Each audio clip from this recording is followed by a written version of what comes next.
नमस्कार, आदाब, सत श्री अकाल। मैं हूं अमन गुप्ता और आप देख रहे हैं ई न्यूज़।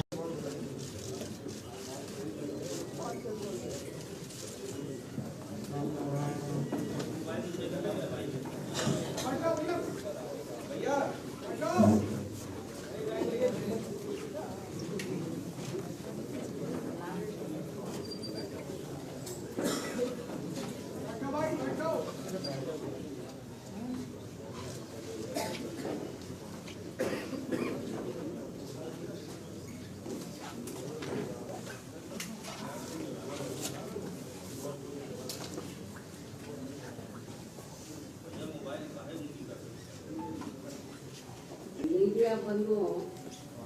जैसा कि आप लोगों को ये विदित है कि आज मेरा खुद का अपना जन्मदिन और इस अवसर पर सबसे पहले मैं मीडिया बंधुओं को मैं पूरे देशवासियों को तथा सभी पदाधिकारियों एवं कार्यकर्ता आदि को भी नववर्ष 2025 की हार्दिक बधाई एवं साथ ही कुदरत से ये भी कामना करती हूँ कि अपने देश में ये नववर्ष इन सभी की जिंदगी में खूब खुशहाली व तरक्की। इस कामना के साथ ही अब मैं अपने जन्मदिन के संबंध में ये कहना चाहूँगी कि नव वर्ष के पहले महीने में ही अर्थात आज के ही दिन दिनांक 15 जनवरी को पूरे देश भर में पार्टी के लोग मेरा जन्मदिन विशेषकर इसे जन कल्याणकारी दिवस पीपल्स वेलफेयर डे के रूप में मनाते हैं और इस दौरान उन जन कल्याणकारी योजनाओं के बारे में अपने लोगों को बताते हैं जिन्हें यहाँ यूपी में 4 बार मेरे नेतृत्व में रही बीएसपी की सरकार में शुरू व लागू भी किया गया, जिनसे फिर यूपी के खासकर गरीबों, दलितों, आदिवासियों, पिछड़े वर्गों, मुस्लिम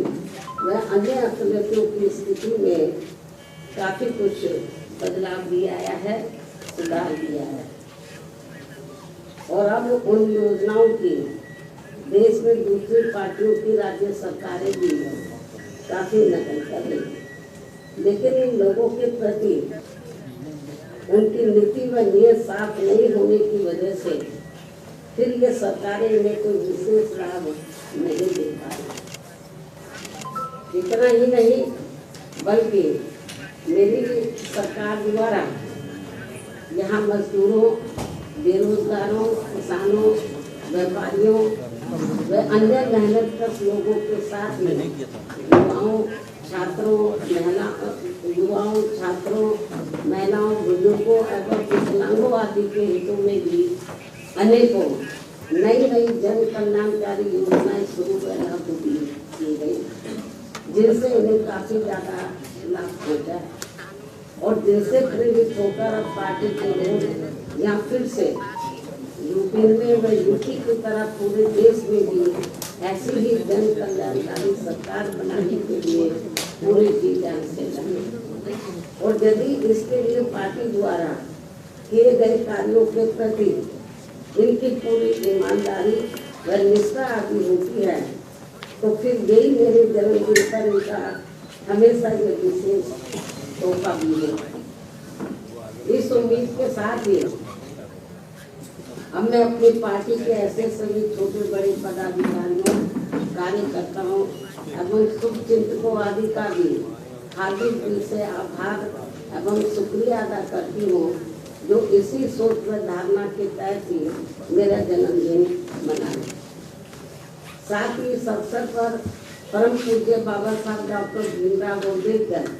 एवं मान्यवर श्री काशीराम जी के कार्यों को आगे बढ़ाने के लिए बीएसपी को पूरे तन मन धन से सहयोग करने का अपना संकल्प भी दोहरा रहे और अब उनका बढ़ चढ़कर यही नारा है जो आज के दिन जो वो लोग नारा लगा रहे हैं, मेरा जन्मदिन मनाने के मौके पर वो नारा लगा रहे हैं कि बाबा साहब का मिशन अधूरा बीएसपी करेगी।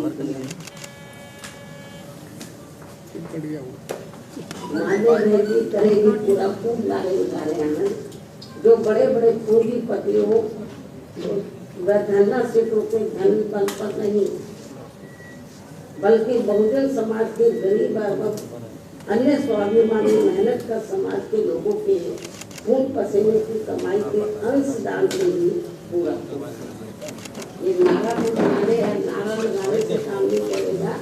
तो उसके लिए उनको हर क्षेत्र में आपस की करना है। इसके साथ ही अब मैं अपने जन्मदिन के इस खास मौके पर भी देश में विशेषकर अनुसूचित जाति, जनजाति एवं अन्य पिछड़े वर्गों में समय समय पर जन्मे अपने उन सभी महान संतों, गुरुओं व महापुरुषों में भी खासकर महात्मा ज्योतिबा फूले, श्री छत्रपति शाहू जी महाराज, श्री नारायण गुरु, परम पूज्य बाबा साहब डॉक्टर भीमराव अम्बेडकर एवं मान्यवर श्री कांशीराम जी आदि को भी पूरे तय दिल से नमन एवं आदर सत्कार करती हूँ, जिन्होंने अपनी पूरी जिंदगी इन वर्गों के लोगों को अपने पैरों पर खड़ा करने के लिए समर्पित किए, जिनके अधूरे रहे कारवा को आगे बढ़ाने के लिए अब मेरी भी पूरी जिंदगी लगी हुई, जिससे प्रभावित होकर ही मान्यवर श्री कांशीराम जी के जीते जी से ही पूरे देश में पार्टी के लोग आज के दिन अर्थात हर वर्ष 15 जनवरी को मेरा जन्मदिन काफी उत्साह के साथ वैसे प्रेरणा एवं जन कल्याणकारी दिवस के रूप में बहुत ही गर्व व हर्ष के साथ मनाते हैं। और इस बार भी ये लोग मेरे 69वें जन्मदिन को हमेशा की तरह इसे मिशनरी भावना से जन कल्याणकारी दिवस के रूप में मनाए, जिनकी मैं पूरे तय दिल से आभारी भी हूँ। और इस मौके पर मैं भी अपनी जिम्मेवारी एवं दायित्व को समझते हुए व निभाते हुए अपनी पार्टी व मूवमेंट के हित में पार्टी के लोगों को हमेशा की तरह इस बात की सावधानी के तौर पर उन्हें ये आगाह करना चाहती हूँ कि पिछले कुछ वर्षों से बीएसपी के विशेषकर दलित बेस वोट को कमजोर करने व उसे तोड़ने के लिए अब यहाँ कांग्रेस, बीजेपी, सपा व अन्य जातिवादी पार्टियां भी आए दिन किस्म किस्म के साम, दाम, दंड भेद आदि अनेकों हथकंडे इस्तेमाल कर रही है, जिनसे इन्हें कदम कदम पर जरूर सावधान रहना है। हालांकि इस मामले में मैं भी इन्हें समय समय पर काफी सचेत करती रहती हूँ, वरना ये सभी जातिवादी पार्टियां इन्हें कभी भी सत्ता में आसीन नहीं होने देंगी और इसके बिना इन्हें बाबा साहब डॉक्टर भीमराव अम्बेडकर के अथक प्रयासों से भारतीय संविधान में मिले कानूनी अधिकारों का सही से पूरा लाभ नहीं मिल सकता है। खासकर सरकारी नौकरियों में तो इनके आरक्षण को इन्होंने कोर्ट कचहरी की आड़ में काफी हद तक निष्प्रभावी भी बना दिया है। इतना ही नहीं बल्कि SC/ST के साथ साथ OBC वर्गों के लोगों को भी आरक्षण एवं अन्य कानूनी अधिकारों का अभी भी इन्हें पूरा लाभ नहीं दिया जा रहा है। और अब कांग्रेस पार्टी तो सही समय पर आने पर इनके आरक्षण को ही पूरे तौर से खत्म करने में लगी, जिसका ये ऐलान भी कर चुके हैं। ऐसे में कदम कदम पर कांग्रेसी नेताओं द्वारा संविधान को दिखाना व नीले कपड़े आदि पहनकर किस्म किस्म की नाटकबाजी करना, ये सब यहाँ दलितों एवं अन्य उपेक्षित वर्गों के साथ इनका छलावा व ढोंग नहीं है तो और क्या है। इस पर भी इन लोगों को जरूर ध्यान देना है। जबकि देश में बीएसपी मूवमेंट के कारण दलितों एवं अन्य उपेक्षित वर्गों में परम पूज्य बाबा साहब डॉक्टर भीमराव अम्बेडकर एवं उनके निर्मित किए गए मानवतावादी संविधान के प्रति आई जागृति व सत्ता संघर्ष हेतु आई चेतना आदि के कारण अब विशेषकर दलित एवं आदिवासियों के वोटों को हथियाने में इन सभी विरोधी पार्टियों में उनके चहेते बनने की भी काफी होड़ लगी हुई है, किंतु उनका हक छीनने में अभी भी कोई पार्टी पीछे नहीं। अर्थात ये सभी पार्टियां एक ही थैली के चक्के बटे और जिस प्रकार से जातिवादी सोच व द्वेष के तहत चलकर कांग्रेस पार्टी की सरकारों में बाबा साहब डॉक्टर भीमराव अम्बेडकर सहित बहुजन समाज के अन्य सभी महान संतों, गुरुओं व महापुरुषों का हर स्तर पर उपेक्षा व अनादर किया गया तथा उनके अनुयायियों की हर स्तर पर अवहेलना की गई। वह किसी से छिपा नहीं और ना ही दलित एवं अन्य उपेक्षित वर्गों के लोग उसे कभी बुला सकते हैं और इस मामले में भाजपा व उनकी सरकारें भी कोई पीछे नहीं है, बल्कि जिस प्रकार से इस पार्टी के वरिष्ठ मंत्री ने संसद में बाबा साहब का अपमान किया है और उसका अभी तक भी उन्होंने पश्चाताप नहीं किया है, तो उससे अभी इन वर्गों में इस पार्टी के प्रति रोष व आक्रोश कभी भी कम होने वाला नहीं है। चाहे इनके वोटों के लिए ये पार्टी आए दिन कितने भी अभियान क्यों न चलाती रहे और इस मामले में वोट जातिवादी चाल चरित्र व चेहरे वाली समाजवादी पार्टी की विशेषकर दलित वोटों के स्वार्थ में अपना रूप थोड़ा बदला दिखाने के लिए आए दिन किस्म किस्म के हथकंडे इस्तेमाल करने में लगी रहती है, जबकि यूपी में इनकी सरकार में दलितों के प्रति अन्याय, अत्याचार व इनके महापुरुषों का हुआ अपमान आदि को भला कौन भुला सकता है। इससे ये स्पष्ट है कि बाबा साहब एवं उनके संविधान तथा उनके द्वारा मिले आरक्षण व अन्य संवैधानिक अधिकारों को लेकर दलितों एवं अन्य उपेक्षित वर्गों की राजनीतिक शक्ति बीएसपी से ही बन पाई है, किंतु इनके वोटों के स्वार्थ के लिए कांग्रेस, बीजेपी व सपा आदि अब आसानी से कामयाब होने वाली नहीं है, जिसके लिए ये पार्टियां आए दिन किस्म किस्म के हथकंडे भी इस्तेमाल कर रही है, जिनसे इन लोगों को हमेशा सावधान रहना है। हालांकि इन वर्गों के साथ साथ अन्य सभी मामलों में भी केंद्र व राज्य सरकारों की अधिकांश चल रही गलत नीतियों एवं गलत कार्य प्रणाली की वजह से ही अब देश की जनता काफी ज्यादा दुखी व परेशान भी है, जो ये आए दिन ऐसी सरकारों के विरुद्ध काफी आवाज भी उठा रहे हैं, जिनसे भी अब कोई हल नहीं निकल पा रहे हैं। ये भी बड़ी चिंता की बात है। रोटी रोटी के नए नए नियम कानून बनाकर उनकी आड़ में भी यहाँ बेरोजगारों को वर्षों तक नौकरियों से वंचित रखा जा रहा है। फिर चुनाव में उनका मुंह बंद करने के लिए उनको किस्म किस्म के लुभावने वायदे कर दिए जाते हैं, जिनसे इन्हें अभी तक कुछ भी हासिल नहीं हो पा रहा है। जबकि यूपी में हमारी पार्टी की 4 बार रही सरकार में हमने खासकर गरीब एवं बेरोजगार लोगों को किस्म किस्म के लुभावने वायदे न करके उन्हें सरकारी व गैर सरकारी क्षेत्रों में बड़ी संख्या में रोटी रोटी के साधन उपलब्ध कराए हैं, जिनसे आप सभी अवगत हैं। लेकिन दुख इस बात का है कि चुनाव में भोली भाली जनता अपनी पार्टी के इन सब कार्यों को भुलाकर विरोधी पार्टियों की गारंटी व लुभावने वायदों आदि के बहकावे में आकर पुनः ऐसी सरकारों को सत्ता में ले आते हैं, जिनकी शुरू से ही कथनी व करने में काफी अंतर रहा है। इसके साथ साथ देश में दलितों, आदिवासियों व अन्य पिछड़े वर्गों को अब खासकर सरकारी नौकरियों में उन्हें आरक्षण का भी पूरा लाभ नहीं मिल पा रहा है, अर्थात अब इनकी ये सुविधा ना के बराबर ही रह गई है। मुस्लिम व अन्य धार्मिक अल्पसंख्यक समाज के लोग भी हर मामले में अब अपने आप को काफी असुरक्षित ही महसूस कर रहे हैं, जिससे इनका विकास भी रुका हुआ है। केंद्र व राज्य सरकारों की भी गलत आर्थिक नीतियों के कारण आए दिन देश में गरीबी, बेरोजगारी अब महंगाई, ये थोड़ा दरवाजा खोल दो, खांसी आ रही है मीडिया को तो थोड़ा खोल दो।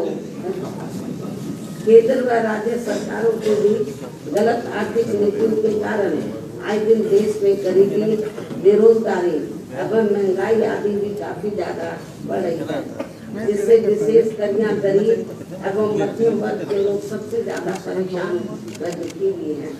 ऐसे में अब मैं अपने जन्मदिन के मौके पर सर्व समाज के लोगों में से खासकर दलित एवं अन्य उपेक्षित वर्गों के लोगों से यही कहना चाहती हूँ कि इन्हें अपनी सभी समस्याओं से छुटकारा पाने के लिए अब बाबा साहब डॉक्टर भीमराव अम्बेडकर एवं मान्यवर श्री कांशीराम आदि के बताए हुए रास्तों पर ही चलना होगा, वरना इनकी जिंदगी सदियों पुरानी यहाँ गुलाम व लाचारी बनकर रह जाएगी। जिससे बचने के लिए अब इन वर्गों के लोगों को एकजुट होना व सत्ता में आना बहुत जरूरी है। साथ ही इसके लिए इनको कांग्रेस, बीजेपी व अन्य जातिवादी पार्टियों के सभी हथकंडों से भी हमेशा ही सावधान रहना है,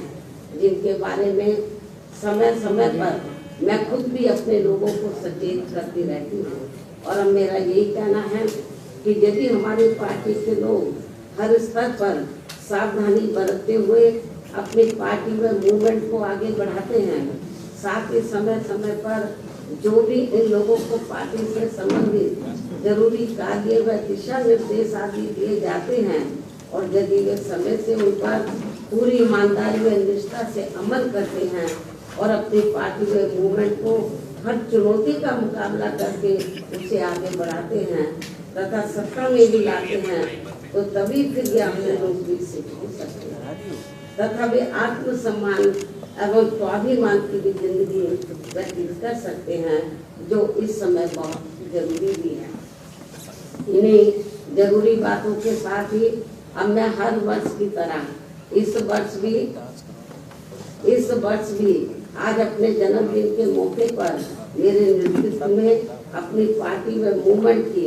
1 वर्ष की अवधि में जो भी गतिविधियां रही हैं, जिनका पूरा लेखा जोखा व विवरण मेरी किताब मेरे संघर्ष में जीवन एवं बीएसपी मूवमेंट का सफरनामा में हिंदी व अंग्रेजी में वर्णित किया गया है। और ये पुस्तक पार्टी से जुड़ रहे खासकर नई युवा पीढ़ी को सही मार्गदर्शन देने का कार्य करेगी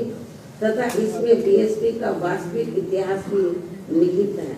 जो आगे आने वाली पीढ़ी के लिए भी बहुत जरूरी है।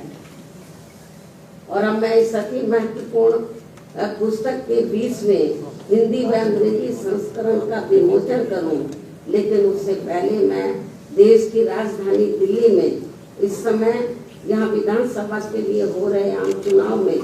जिसमें बीएसपी भी पूरी तैयारी व दमदारी के साथ अकेली चुनाव लड़ रही है और जिनसे मुझे ये पूरी उम्मीद है कि इस बार चुनाव में हमारी पार्टी पहले से बेहतर रिजल्ट जरूर लाएगी, बशर्ते यदि ये चुनाव पूरे तौर से फ्री एंड फेयर होता है और ईवीएम में कोई गड़बड़ी व धांधली आदि नहीं की जाती है, जैसा कि अधिकांश पार्टियां इसकी आशंका भी जता रही हैं। साथ ही आप लोगों को ये भी मालूम है कि इस चुनाव में दिल्ली में जो असेंबली का चुनाव हो रहा है, इस चुनाव में कांग्रेस, बीजेपी व आम आदमी पार्टी पूर्व की तरह इस बार भी जनता को अनेकों लुभावने वायदे व गारंटी आगे देकर ये चुनाव लड़ रही है, जिसमें काफी होड़ मची हुई है। जबकि इन पार्टियों ने यहाँ कई बार सत्ता में रहकर अपने किसी भी चुनावी वायदे को पूरा नहीं किया। इतना ही नहीं बल्कि दिल्ली में अपनी रोटी रोजी के लिए बड़ी संख्या में खासकर नजदीक के राज्यों से और उसमें भी यूपी व बिहार से आकर अधिकांश झुग्गी झोपड़ियों में बसे लोगों के साथ तो यहाँ इन सभी विरोधी पार्टियों की नई सरकारों ने हर स्तर पर इनके साथ काफी सोचेला रवैया अपनाया है। कोरोना काल में तो इनके साथ काफी बुरा बर्ताव किया गया है, जिसकी जानकारी आप सभी को है। इसके साथ ही दिल्ली के गवर्नेंस को लेकर आप पार्टी की दिल्ली सरकार व केंद्र सरकार भी कोई कम नहीं है और कांग्रेस पार्टी तो इन दोनों की जननी है,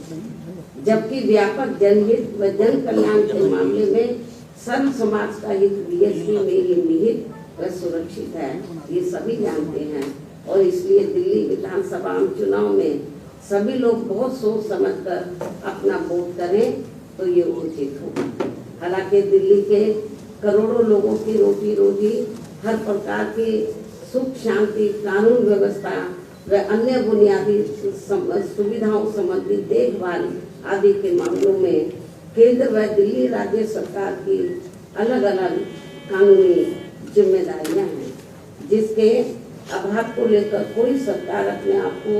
दोष मुक्त नहीं कर सकती है। इसके बावजूद संकीर्ण राजनीति व चुनावी स्वार्थ के कारण आप व भाजपा आदि का रवैया जन व देश हित से परे गंभीर आरोप प्रत्यारोप व एक दूसरे को जन विरोधी साबित करने का ही चाहता है। साथ ही आए दिन की जा रही नफरती व भड़काऊ पोस्टरबाजी आदि पर चुनाव आयोग को तत्काल सख्त कार्रवाई करनी बहुत जरूरी है तथा इस चुनाव को आप भाजपा व कांग्रेस के लुभावने वायदों आदि से भी बचाना होगा। ऐसे में दिल्ली की जनता अगर आप व केंद्र सरकार एवं कांग्रेस पार्टी आदि से मुक्ति चाहती है तो उनको बड़े सुधार की तरफ अर्थात अम्बेडकरवादी बीएसपी को चुनाव में समर्थन करना व उसके उम्मीदवारों को जिताना बहुत जरूरी है। तभी फिर भारतीय संविधान के मूल निर्माता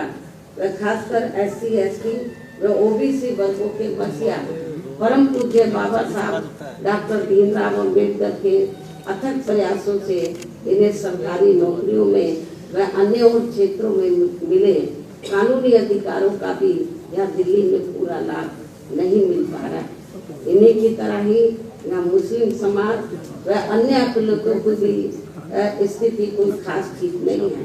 इसलिए अब इन लोगों को न्याय से सभी विरोधी पार्टियों को फिर से आजमाने की जरूरत है, अर्थात अब इन्हें सत्ता में आने से जरूर रोकना होगा, बल्कि इसके स्थान पर इन्हें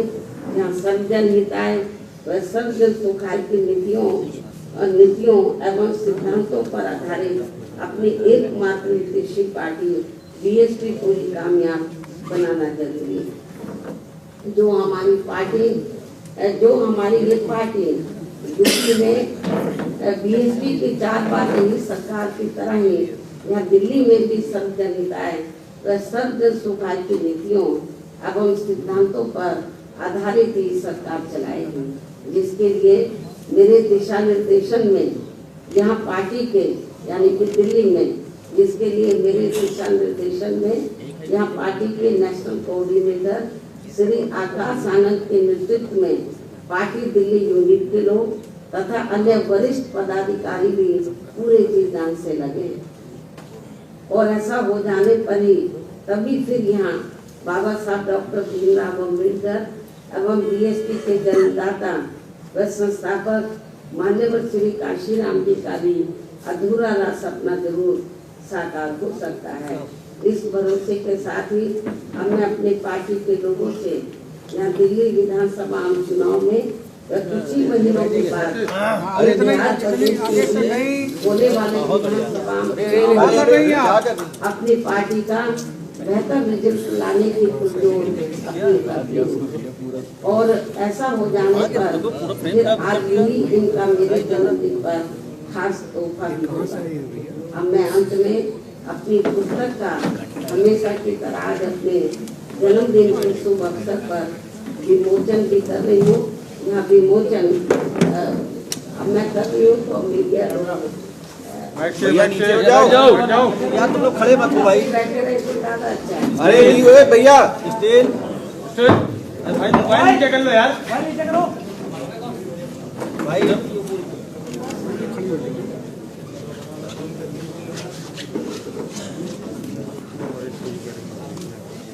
अरे नीचे रहो भाई, मोबाइल नीचे कर लो।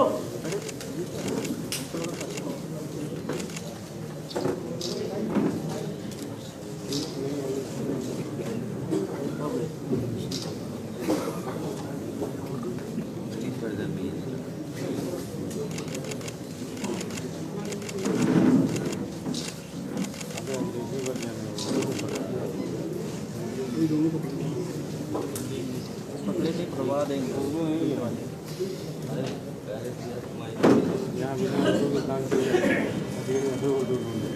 आप दोनों को जोड़ लेना, एक्सपर्ट हैं आप लोग। जी जी इधर की उधर यदि मीडिया बंधुओं के कुछ जरूरी सवाल हैं तो वे एक एक करके पूछ सकते हैं, वरना मैं आप लोगों से यही रजा लेती हूँ। धन्यवाद। जय हिंद, जय भारत।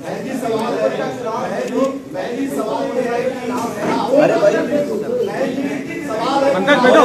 पंकज अरे बैठ जाओ भाई, बैठिए भाई। पंकज इस सवाल का जवाब तो आप राहुल गांधी से पूछो।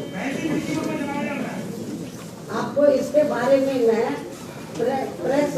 मीडिया के जरिए अपनी बात स्पष्ट कर चुकी हूँ। बहन जी, मिल्कीपुर विधानसभा उपचुनाव में बीजेपी और सपा दोनों दलित वोट पर काफी फोकस करी हुई है। बीजेपी ने भी अपना कैंडिडेट दलित उतारा है। जो रिजर्व सीट है ये मैडम। अरे भाई क्या कर रहे हो भाई?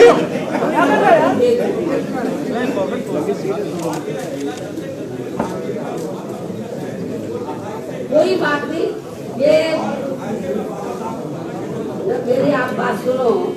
अकेले चुनाव लड़कर ही हमने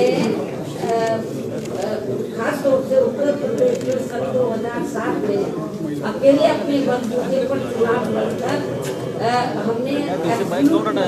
भाई माइक कौन हटा रहा है यार? तो पहले राजनीति की और अपनी राजनीति में काफी फर्क है। पहले अब दूसरी पार्टियां असूल और सिद्धांत छोड़कर तो जिस तरीके से साम दाम दंड भेद इस्तेमाल करके तो जो दूसरी पार्टियां हैं हमारी जैसी पार्टी को खासतौर से खत्म करने में लगी हैं, तो इस किस्म की पार्टियां कुछ दिन तो कामयाब हो जाती हैं, लेकिन जब जनता जागरूक हो जाएगी तो फिर ये पार्टियां कामयाब नहीं होंगी। बीएसपी का समय फिर से आएगा।